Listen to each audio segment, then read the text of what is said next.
ایک ڈاکٹر کا واقعہ ہے کہ وہ ڈاکٹر اپنے ملک کا معروف طبیب تھا، بڑا نام تھا اس ڈاکٹر کا، لوگ دور دور سے اس سے علاج کروانے آتے تھے، اور اس ڈاکٹر کا نام احمد تھا، بہت زبردست اسپیشلسٹ تھا، اپوائنٹمنٹ بڑی مشکل سے ملتا تھا، کئی مہینوں کے بعد اپوائنٹمنٹ ملتا، وہ ترقی کرتا گیا، اپنے ملک کا نمبر 1 ڈاکٹر بن گیا۔ اب اس ملک کی حکومت نے یہ طے کیا کہ ملک کے ٹاپ لیول کے لوگوں کو جمع کیا جائے، بیرون ملک سے بھی ڈاکٹرز بلائے جائیں، اور اس ڈاکٹر احمد کو، مثال کے طور پہ نام بتا رہا ہوں، ڈاکٹر احمد کو ایوارڈ سے نوازا جائے، گولڈ میڈل یا جو بھی بڑے ایوارڈ ہوتے ہیں وہ دیا جائے۔ اب جناب ایک سیمینار کا دن طے ہو گیا، اور اس دن ڈاکٹر صاحب کو بھی بتا دیا گیا کہ آپ بھی پہنچ جائیے گا، اور دنیا بھر کے بڑے لوگ جمع ہوں گے، اور آپ کے اعزاز میں یہ پروگرام ہے اور آپ کو اعزاز دیا جائے گا۔ ڈاکٹر صاحب نے اپنی فلائٹ ایک دن پہلے بک کر لی کہ رات پہنچ کے آرام کر لوں گا، صبح زندگی کا یہ سنہرا دن ہوگا کہ دنیا کے اتنے سارے لوگوں کے سامنے مجھے ایوارڈ دیا جائے گا۔ ڈاکٹر صاحب جہاز میں بیٹھ گئے، جہاز نے ٹیک آف کیا۔ جب جہاز ہوا میں پہنچا، تھوڑی دیر کے بعد جہاز میں اعلان ہوتا ہے کہ ہمارے جہاز میں کوئی فنی خرابی ہو گئی ہے اور ہمیں قریبی ایئرپورٹ پر جہاز کو اتارنا پڑے گا۔ ایک چھوٹا سا شہر تھا جہاں حفاظت کے ساتھ جہاز کی لینڈنگ ہو گئی۔ اب جب جہاز لینڈ ہو گیا، ڈاکٹر صاحب نے کہا کہ تھوڑی دیر میں لگتا ہے جہاز کی جو فنی خرابی دور ہو جائے گی اور مجھے پہنچا دیا جائے گا۔ کافی دیر ہو گئی، سارے جو مسافر تھے پریشان ہونے لگے۔ جب ایئرپورٹ اسٹاف سے رابطہ کیا گیا تو بتایا گیا کہ جس جہاز میں آپ آئے ہیں وہ جہاز تو اب ایسی خرابی کا شکار ہو گیا ہے کہ آج وہ ٹھیک نہیں ہو سکے گا، کل دوسرا جہاز آئے گا، وہ آپ کو لے کر جائے گا اگلی آپ کی منزل کی طرف۔ ڈاکٹر تو شاک ہو گیا، پریشان ہو گیا کہ مجھے صبح اتنے بڑے سیمینار میں پہنچنا ہے اور وہ پورا سلسلہ، پورا پروگرام میرے ہی اعزاز میں ہونا ہے، اگر میں وہاں نہ پہنچا تو یہ کیسے ہو سکتا ہے؟ بہت بحث ہوئی، بڑا جناب کلام ہوا، آخر کار اسٹاف نے یہی کہا کہ ہم بے بس ہیں۔ ہاں ایک طریقہ ہو سکتا ہے کہ آپ جو ہے جہاں آپ نے جانا ہے وہ یہاں سے 400-500 کلومیٹر دور ہے، آپ کوئی کرائے کی گاڑی کرا لیں، رات بھر سفر آپ بائی روڈ کر لیں، صبح تک آپ اپنی منزل تک پہنچ سکتے ہیں، ورنہ جہاز نے تو کل ہی آنا ہے۔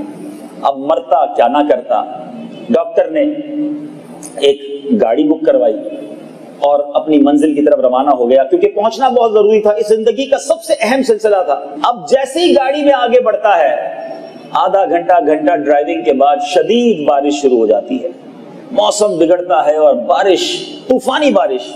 ڈاکٹر نے اس روڈ پر پہلے کبھی گاڑی نہیں چلائی تھی، اور اس طوفانی بارش کی وجہ سے ایک ایسا راستہ ڈاکٹر نے ٹرن کر لیا جو اسے اس کی منزل کی طرف نہیں بلکہ کسی اور راستے پر لے گیا۔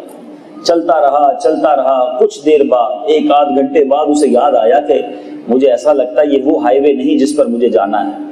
اب رات بھی ہو چکی ہے، تھکن سے بھی برا حال ہے، بھوک بھی ستا رہی ہے، بارش بھی برس رہی ہے۔ ایک چھوٹا سا گاؤں آیا، ایک گھر کے اندر چھوٹی سی ٹمٹماتا ہوا چراغ کہہ لیں، روشنی نظر آ رہی تھی۔ ڈاکٹر نے اپنی گاڑی اس دروازے پر روکی، دروازے کو دستک دی۔ ایک بوڑھی خاتون، بڑی بزرگ خاتون تھی، وہ باہر آئیں۔ ڈاکٹر نے کہا کہ مجھے فلاں جگہ جانا ہے، یہ راستہ یہی جاتا ہے؟ اس شہر کا نام لیا جہاں جانا ہے۔ بوڑھی خاتون نے کہا کہ نہیں، یہ تو بالکل غلط راستے پر آپ آ گئے، یہ راستہ تو نہیں ہے، یہ تو فلاں گاؤں میں آپ آ گئے ہیں۔ اب بوڑھی خاتون نے کہا بیٹا بارش بھی بڑی ہو رہی ہے، مجھے بھوکے بھی لگتے ہو، آ جاؤ گھر کے اندر بیٹھ کر پہلے کھانا کھا لو، کچھ فریش ہو جاؤ، پھر آگے کا سفر اختیار کرنا۔ اب یہ ڈاکٹر جو اپنے ملک کا نمبر 1 ڈاکٹر ہے، کھانے کے لیے پریشان تھا، ایک بے سر و سامانی کی رات تھی، اس بڑھیا کے گھر میں داخل ہو گیا۔ اس بوڑھی خاتون نے اسے کھانا پیش کیا، ڈاکٹر نے کھانا کھایا۔ اب اس بوڑھی خاتون نے، جو کہ دراصل ایک دکھی ماں تھی، ڈاکٹر سے کہتی ہے بیٹا اب تم میرے گھر آئے ہو تو ایسا کرو، ایک دعا بھی مجھے دے دو۔ ڈاکٹر بڑا خوش تھا، کہا میں آپ کو دل سے دعائیں دے رہا ہوں۔ کہا بیٹا مجھے ایک دعا دو۔ کہا ماں بتائیں آپ کو کیا دعا چاہیے۔ دیکھا کہ بستر پر ایک نوجوان لیٹا ہوا ہے، تو دکھی ماں کہتی ہے کہ بیٹا یہ میرا بیٹا جو ہے یہ کئی مہینوں سے بیمار ہے، اور اس کو ایسی بیماری لگ گئی ہے کہ ہمارے علاقے کا کوئی ڈاکٹر اسے ٹھیک نہیں کر سکتا۔ مجھے لوگوں نے بتایا کہ ہمارے وطن میں ایک ہی ڈاکٹر ہے جس کا نام احمد ہے، وہ اپنے کام میں اسپیشلسٹ ہے، بیٹا میرے پاس اتنے وسائل نہیں ہیں کہ میں اس ڈاکٹر تک پہنچ سکوں، روز نماز پڑھتی ہوں، دعا کرتی ہوں، یا اللہ کوئی صورت بنا دے کہ اپنے اس بیمار بیٹے کو اس احمد ڈاکٹر کے پاس لے جاؤں تاکہ وہ میرے بیٹے کا علاج کر دے۔ آج تم میرے گھر میں مہمان بن کر آئے ہو، مسافر بھی ہو، مہمان کی دعا بھی قبول ہوتی ہے، مسافر کی دعا بھی قبول ہوتی ہے، ہاتھ اٹھاؤ اور یہ دعا کر دو اللہ میرے بیٹے کو صحت یاب کر دے، یا کوئی ایسی سبیل کر دے کہ میں جو فلاں ڈاکٹر احمد ہے اس کے پاس اپنا بیٹا لے جاؤں۔ اب جب ڈاکٹر نے یہ سنا تو زارو کتار رونے لگا۔ اسے یاد آیا کہ وہ فلائٹ کا مس ہونا، وہ موسم کا خراب ہونا، وہ ٹیکنیکلی ایک چھوٹے ایئرپورٹ پہ لینڈ ہونا، وہاں سے میرا گاڑی کا سفر اختیار کرنا، پھر مجھے راستہ بھولنا اور اسی گھر کے دروازے پر آ کر دستک دینا، یہ سب اس ماں کی دعا تھی جو اپنے بیٹے کے علاج کے لیے ایک غریب ماں جو بڑے ڈاکٹر تک پہنچ نہیں سکتی تھی، اس کو سبیل یہ بتائی گئی تھی کہ تم ڈاکٹر احمد کے پاس پہنچ جاؤ، اللہ نے اس کے ہاتھ میں بڑی شفا دی ہے۔ مگر وہ غریب ماں سوچتی تھی کہ اپنے بیمار بیٹے کو اٹھا کر میں بوڑھی عورت کیسے پہنچوں گی؟ اللہ نے اس ڈاکٹر کو اس کی دہلیز تک پہنچا دیا۔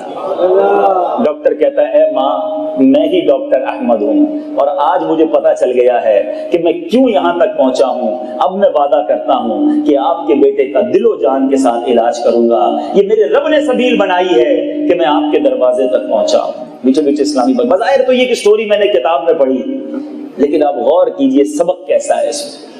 اللہ تعالیٰ نے جب بگڑی بنانی ہوتی ہے، جب پکار سننی ہوتی ہے، جب کام بننے ہوتے ہیں تو ایسی پلاننگ ہوتی ہے کہ عقلیں حیران ہو جاتی ہیں۔ بس مانگنے والا چاہیے، پکارنے والا چاہیے، رب عز و جل کے دربار میں التجا کرنے والا چاہیے، وہ کریم اپنے خزانوں سے عطا فرماتا ہے۔ صلو علی الحبیب صلی اللہ تعالی علی محمد۔ مجھے اپنی اور ساری دنیا کے لوگوں کی اصلاح کی کوشش کرنی ہے انشاءاللہ عز و جل۔